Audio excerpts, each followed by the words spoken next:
Généralement, on ne prête pas beaucoup d'attention aux épigraphes. Vous savez, c'est quelques lignes qui précèdent l'ouverture du texte d'un livre. Et pourtant, les mots choisis par l'auteur sont souvent comme la compression d'un message en attente d'être expansé au fur et à mesure de notre lecture et souvent longtemps encore dans l'après-coup de celle-ci. Aujourd'hui, c'est sur l'épigraphe d'un ouvrage très connu de Freud que je voudrais me pencher avec vous. L'interprétation des rêves, la Traumdeutung, s'ouvre en effet sur un vers de l'Énéide, de Virgile. Flectere si nequeo superos, acheronta movebo, ce qui signifie « si le ciel me résiste, j'ébranlerai l'Achéron ». Freud avait adopté cette épigraphe pour mettre l'accent sur une pièce maîtresse de la dynamique du rêve, entendez la pulsion. Il écrit « La motion de désir repoussée par les instances psychiques supérieures met en mouvement le monde psychique souterrain afin de se faire percevoir ».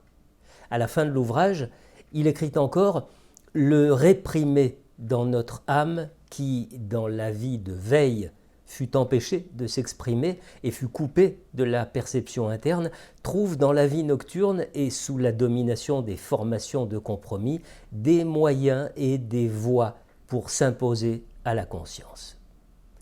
Nombreux sont ceux qui, dans la mythologie, sont allés chercher de l'aide en bas, dans les enfers, et les réponses qu'ils y ont trouvées leur ont permis de conférer aux choses une perspective nouvelle, et à leur récit une trame renouvelée. Exactement à l'instar des héros de la mythologie, le patient en analyse se raconte.